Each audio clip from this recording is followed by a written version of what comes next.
I just learned about 12 kids and I was like, how can I help? How can I build something bigger than me? I could write a check, but what if I get hit by a bus? Who's going to write the check next year? So I created the 12 Days of Pizza, which I just paired because, like, what can I feed a 7-year-old for 12 consistent days that they will like? Of course, pizza. Welcome, high-performing entrepreneurs and business owners. Do you suffer from shiny object syndrome? Do you often feel scattered and distracted, making it hard to implement your plan with all the ideas and strategies coming at you? Do you often wonder if you have the right goals and plan? Welcome to Extraordinary Focus with David Wood, where we help you achieve way more in less time. Get the laser focus you need so you can double your business, double your impact in the world, and be an even more extraordinary entrepreneur and human. Let's dive in and stay tuned at the end for your gift. Welcome everybody to another episode with David Wood. And I have a cool guest today. I mean, none of my guests are, well, they're not all cool. So, and we have a very interesting story about how we met, but let me first give you his bio and then we'll get him out here. So Sean Covel is a Los Angeles-based, maybe, film and television producer who grew up in the Black Hills of South Dakota. And his credits include The 12 Dogs of Christmas, directed by Academy Award winner Keith Merrill, and the iconic independent film Napoleon Dynamite, which I have seen a couple of times, actually. His films have won multiple awards, generated over $250 million. I read that wrong initially. This morning when I read it, I thought it was $250,000. And I was like, oh yeah, all right, that's pretty good. $250 million in revenue. And has gotten nerds prom dates across the globe. I might have to watch the movie again to help me with my dates. And also, I really liked in the bio about, well, let's get him out here and then we'll talk about the bio. So Sean, thanks for being on the show. David, this is exciting. I'm honored to join you. Thanks for having me, man. Yeah, my pleasure.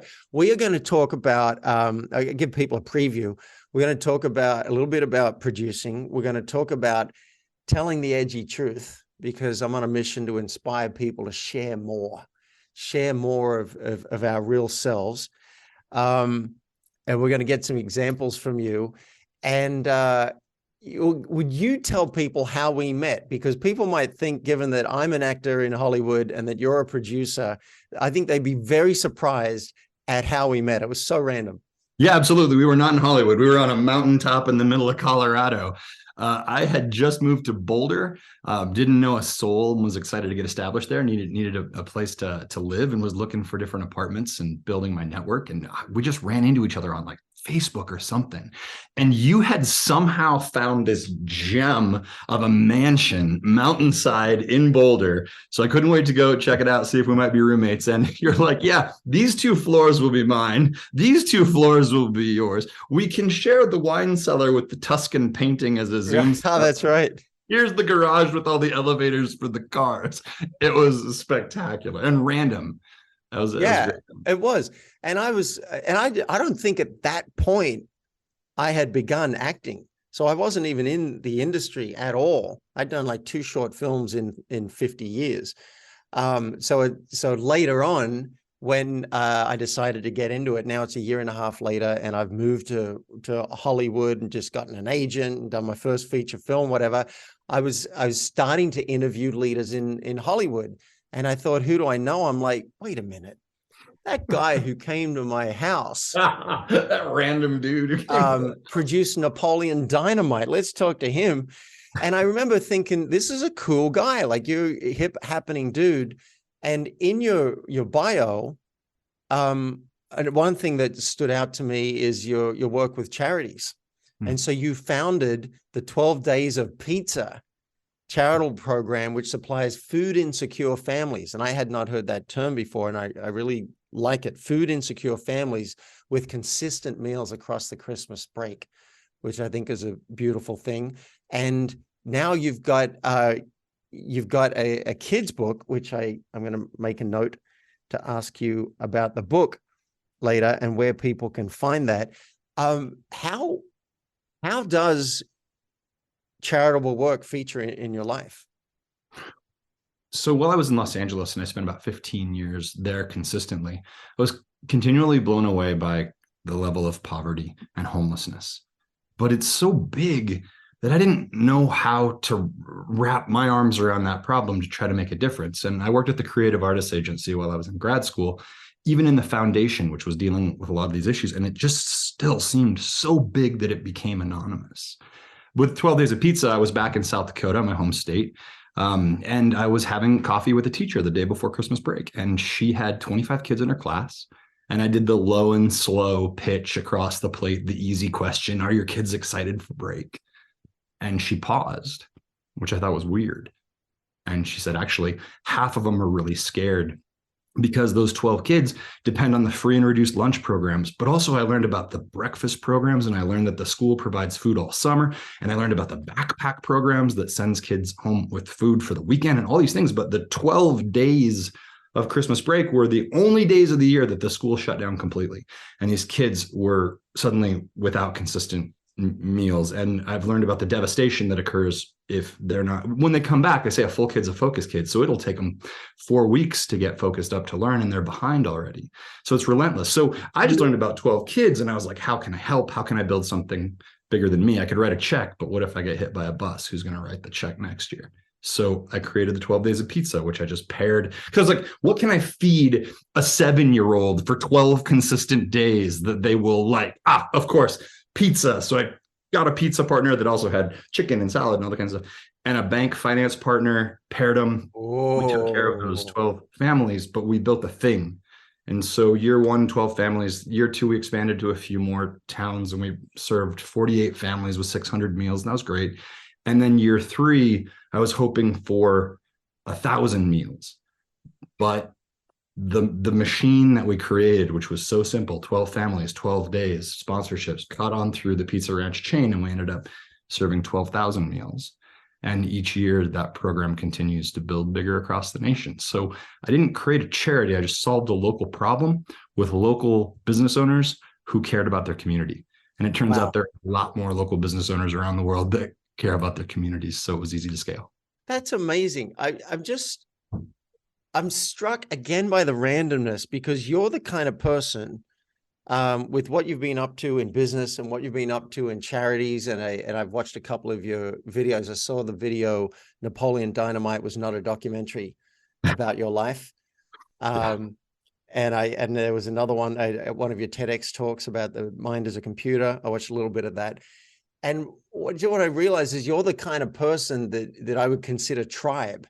Like, you're the kind of person that I want to hang out with and have a beer with. And I'm not that social, contrary to Well, thanks, man. Popular belief. And you were delivered to my doorstep like as a potential roommate from a Craigslist ad. So I acknowledge the divineness of the universe, and I'm glad we're reconnecting now. I don't know what the future is going to look like, but I wouldn't be surprised if we play in each other's future in some way. Road is long, and I love that. Yes. So tell me, I'm so curious about being a producer.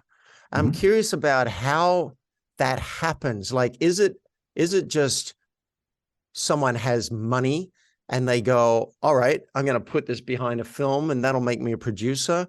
Or do you have the connections and you know how to move things in time and space, and you're like, I'm just going to get the right people together and I'm going to organize it and I'll be there, then I'm called a producer?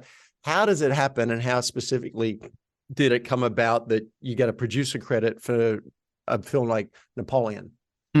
Yeah, well, I mean, the answer is yes, you've nailed it all. The producer is a very amorphous title. I went to grad school at the University of Southern California School of Cinematic Arts, just down the road from where you are, in the Peter Stark producing program, which is a pretty elite program. They accept 24 out of about 3,000 applicants a year. And when I got my acceptance letter, it says you will be joined by students from Harvard, Vassar, Oxford, University of Nebraska, ... at Kearney. Like, it was this little podunk school. I was a lot different than my classmates. But in the Stark program, where I now teach each spring the class on independent film business and independent film producing, we say a producer causes a movie to be made, and a good producer causes a movie to be made well, which is amorphous. Or we say a producer brings significant form to significant vision. Or the Thoreau quote, we find castles in the clouds and we put foundations under them. So to do those things, we do all the things that you're talking about. When someone writes a check, they're usually the executive producer, just a finance entity. Best screenplay goes to the guy who wrote the script. Best director at the Academy Awards goes to the best director. Best picture goes to the producer. Because it's our job to find an idea, architect it into a business opportunity, find the money, and then hire everybody, break that script down into the to-do list, go out, manage production, manage post-production, then finish it, market it, sell it to the studios, supervise marketing of it, and send it off. We're the first to kick the lights on and the last to turn them off. Okay. That solves another thing that I was always wondering. A friend of mine did a movie, What Dreams May Come. Yeah. Barnett Bain produced that, and it won an Oscar for best visual effects. So that wouldn't have gone to him directly. So, but could he still call himself an Oscar-winning producer since he produced a film that won an Oscar? Or you start to see a lot more words on the thing, like, oh, producer of the Academy Award nominated, or the Academy Award. There we go. There we go. Pretty quick, we just start juggling. Of the Oscar-winning picture. Yeah. Okay. Yeah. Okay, cool.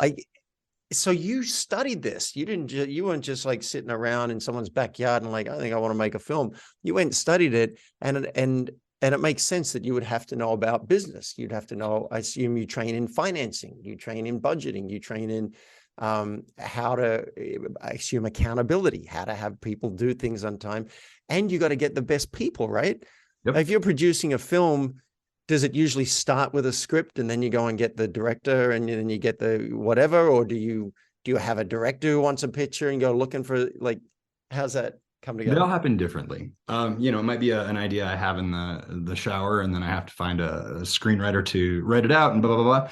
Or in the case of Napoleon Dynamite, I was at USC with my best friend and business partner, Chris Doc Wyatt. And Doc and I were sitting there one day toward the end of grad school. He's like, hey, man, let's go to Sundance. I have a friend who's got a short film in one of the side festivals. It's called Slam Dance. So cool. We went up to Sundance, went to the side festival, Slam Dance, where we saw a black and white short film, 16 millimeters, probably about 8 minutes long, called Palooka, about a tall, skinny kid with a perm who just wants a suit for prom and a wig for his new friend, Pedro. And at the time, that character was called Seth. And I saw that movie and I was like, this movie is weird. And it's set in the middle. And I know about weird and I know about the middle. So we talked to Jared Hess and his wife, Jerusha, and said, what do you think about doing a feature? And they had already started working on one. Then got the script, and it was about going off to find the money. That whole process was interesting as well, and away we go. I'll let you drive. I'll ramble far too long, and I don't want to dominate the airwaves. No, it's fine. I like kind of getting a sense of how the things come together, and I've always been a big into manifesting. Not quite the word. I don't mean meditating and just hoping that something will come, or visualizing. I mean actually making stuff happen in time and space. And a movie, some of the ones I've been on the set of, the big ones. I was an extra on Mission Impossible 2, and oh my God, like the scale, what goes into it. It's like you could start a mom and pop small business, right? And that's quite complicated. So you got a pie store. But then you get to a corporation that's got 100,000 employees. It's just mind-boggling, the complexity. So I look at some of these things and go, how do they do that? So they didn't start with that. They started with something, I imagine, smaller, like maybe Napoleon Dynamite. You've got the vision of it, and then you get the money and you get the people and shepherd the thing, right? You're a shepherd. Yeah. Yeah. Wow. Absolutely. All right. I love the that. key is to hire people who are smarter than you, right? Like, I never want to be the smartest guy in the room. I want a director who could out-direct me 10 times a day. I want an actor who can elevate that character from the page in a way that I couldn't imagine doing. I want a production designer who can visualize a world from a blank canvas in a way that's so much better than I could. And that's a hard lesson. And when I teach now, I watch my students who have had success struggle with that, because you want to be the smartest guy in the room. And when you do that, you end up with an inferior product that often. Oh my God. So, well, I can see now why you're a speaker. Like, I watched your speech and how you related some of the lessons of the movie making to other businesses. And I mean, this sounds like Richard Branson, he got people who are better than him at a bunch of things, and magic happened. On what a lesson. If you're good at something, you want to do it, and you're probably going to crowd out other people. But if you say, hey, I don't know how I would ever make that shift. So I'm impressed by that. Tell me what's an example from your life where you had to say something and it was difficult. You wanted to hide who you really were, and you decided to speak the truth and took a risk. That's a really great question. So I'm from a town of 500 people in South Dakota. My first job was like branding cows and docking sheep, right? And when I went to undergrad at the University of Nebraska, at Kearney, I had moved from a town of 500,000, or excuse me, a town of 500 to a town of 20,000. And I might as well moved to Dubai. I felt like a fish out of water there. I just felt like everybody's education was superior to mine, that they were so much more interesting and more worldly. And I got in the theater department, and they had all read a lot of Shakespeare, and I'd never read Shakespeare in my life. And so I suddenly found myself creating a lot of facades and masks to pretend like I'm a somebody. And that functioned to some degree throughout 4 years in Nebraska. But then I decided to go off and make movies. So I sold my car for the money to rent a U-Haul, and I put a motorcycle in the mattress in the back of a U-Haul, and I drove to the place to make movies, which is San Francisco, because I didn't know that they didn't make movies in San Francisco. I had no idea. I thought SF and LA were the same. I didn't know they were separated by 400 miles. Like, I hadn't looked at a dang map. And so I find myself broke in San Francisco. I was living in that U-Haul for like 2 weeks. Yeah. While I'm trying to figure out my life. And then one day I went to a party. It was for a new .com that was focused on casting, connecting casting directors with actors, with producers, and bringing it all together. And I snuck into the back door of that party, and I'm there talking to a few people. And over on the side of the room, there was a woman standing there, and she had this beautiful red satin dress, and her hair was up. It was not a dress, it was a gown. She's in that gown, and her hair was up, and she had roses embedded in her hair. Not even a tiara, but more like a crown. And I started talking to her, and it comes to find out she was Princess Mandana Farman, who was the last granddaughter of the Qajar dynasty of Iran, whose family ruled that country from the 1300s. And we kind of hit it off. She was into Harleys, and I grew up by Sturgis. Didn't see that one coming. And we decided to go out and grab lunch. And suddenly I faced that same thing I faced in Nebraska. Like, oh my gosh, I've got to put together this facade, and I've got to pretend like I understand what it's like to be oil rich, and that I've traveled to all these countries. What sort of an accent should I invent? Like, all these things. And it was crushing. So I made a decision coming to speaking the truth. I grabbed the photo album my friend made for me when I left South Dakota, and I brought it to our lunch at Neiman Marcus. And I opened it up, and I was like, this is my first pet. It's a chicken that I trained to sit on my shoulder, and it would cluck all the time and poop on you. And this is what it was like to go camping with my family. We camped in a teepee, and it was my dad and all of his buddies, and we were dressed up like pioneers, playing with guns and throwing knives and stuff like that. And I just showed her all of my redneck roots as a way to stop myself from trying to posture. I created a space where I couldn't do anything but tell the truth, because I didn't feel strong enough to be able to tell the truth on my own. Wow. And we dated for quite some time. She was so formative in my life. She's the one who could say, okay, what you're doing, what you want to do, this creating a movie, marrying business with creativity and doing something in the film industry. That's called producing. And to do that, you need to move to Los Angeles, and if you can, get into USC's Peter Stark producing program. And she would just help me learn how to do life. I couldn't read any of the menus, David. I didn't know what prosciutto was. I went into an Italian restaurant wanting a slab of lasagna, and that does not exist in San Francisco. So I was starving to death, and she just kind of held my hand and walked me through it. So I love that. And I like that I think we can all relate to, feeling a fish out of water, feeling like we don't really belong or fit in, and hoping people don't work it out. Right? Yeah. I'm just not going to let people know I don't really belong here, and hopefully no one will notice. It reminds me of, I went to an acting class with a famous teacher recently, well, famous in LA. And she mentioned something about a substitution, and I raised my hand. I'm, what's a substitution? Because I've I've been performing for 20 years, but I've only been acting for a year and a half. And I'm hanging out with actors who've been at it for a long time. And maybe I shouldn't have said anything, but I said, what? And she stopped the class and she said, have you not acted before? Because you're supposed to have had some experience to be there. I said, yeah, I've acted. I'm just not familiar with that word, that term. She told me what it was. I'm like, oh, okay. I know what that is. I just didn't know the word. And that may have cost me because I ended up not getting into her class that she teaches personally. She put me in another class with another teacher. And it may have been that line that she's like, oh, this guy doesn't have the experience. And maybe that's perfect. I'll do the class with the other teacher, whatever. I sent her a note saying, well, you're missing out to not be teaching me personally, but that's fine. We'll meet in the end. But I understand that, like, don't catch on. Yeah. And I think I and you are here to say there are advantages in naming that mouse instead of the elephant and saying, hey, this is what's going on. I don't know what prosciutto is. This is wild for me. I don't understand this restaurant. I don't understand your life. Tell me about it. And that's endearing. I like it. Yeah, that curiosity is very endearing. And posturing is not. And in Hollywood, I mean, gosh, the most powerful thing you can have is an original point of view. And it turns out that the thing I was hiding, working hardest to hide, was an original point of view. Wow.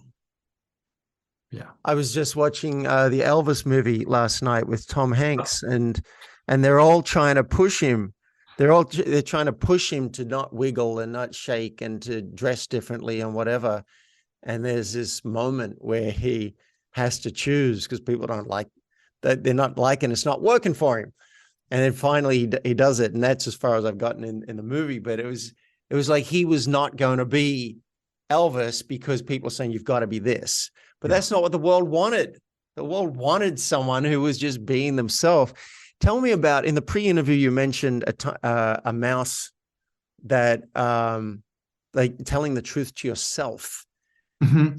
Yeah, we were talking a bit about, what are the hard truths? And I've had to speak truth to power a few times. And Hollywood, they're slowly being evolved out, but it was run by level 10 screamers. And you haven't lived until suddenly a powerful producer turns to you and they go straight baboon in your face with a vein and with the spit in the side of their mouth, screaming bloody murder. That is a shocker. I've had to do that more than once. But telling a truth to myself, that was a whole different difficulty. And for me, the truth that I resisted telling for a long time was that this experience of making movies, amazing. I've produced 10 films. I got to travel the world. I've made my best friends. I've willed some stuff into existence, but that may be done now. That's a job of transacting movies. That's a job of transacting stories, finding an idea, transacting it into the world. And what I like to do is tell stories. And it's starting to pop out. Once I finally said, you know what, this may be done. And it may be time to be a storyteller instead of a story transactor.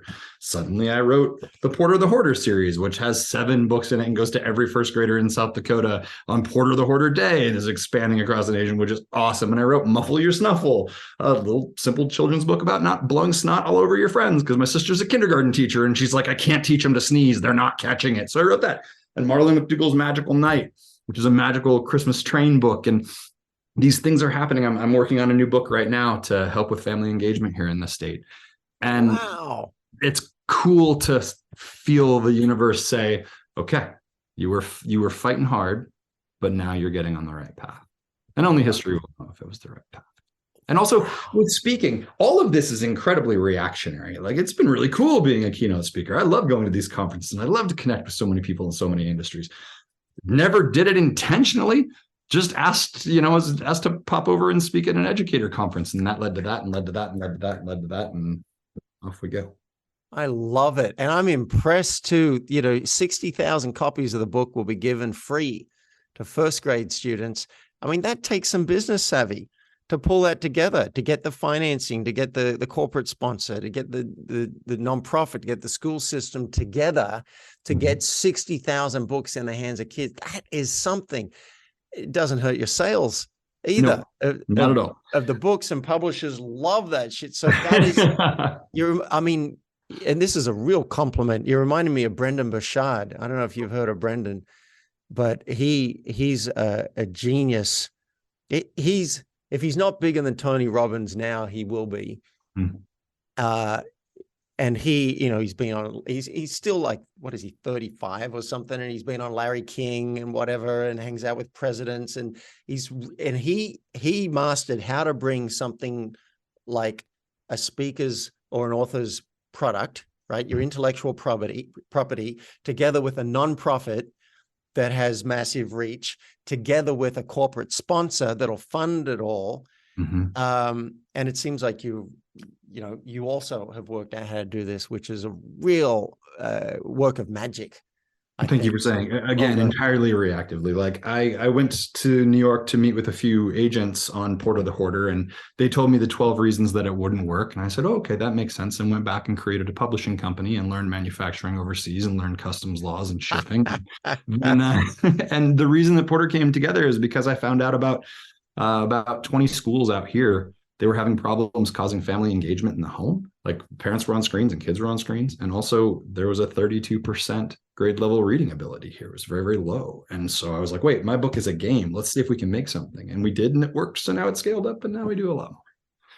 Wow. Reactively. I would like to become proactive. It's a better plan, though it is fun to learn new industries, I have to say. Yeah. Man, I have really enjoyed this interview and getting to know you a bit and just seeing the magic that you're able to work in life. Where can people find out more about you if they want to connect and be in touch? Oh, well, you're very kind for asking. SeanCovel.com. It's a redirect to my production company, Red Road Incorporated. It has information on speaking and stuff. And then the books, like if you have a little in your life, somebody who's kindergarten through third grade, check out Porter the Hoarder. You can find it on Amazon. There are, again, 7 books in that series, or go over to porterthehoarder.com and see what we're up to. Maybe we can help you out in your school too. That'd be pretty okay. And Covel is 1 L. So Sean Covel, SeanCovel.com. Go and check him out. Man, thanks for being on the show. This was a real pleasure. Honor and a privilege, David. Thank you so much. I'll see you in Los Angeles. I'll be there next week. Oh, excellent, man. We have got to hang out. Okay, cool. Later on.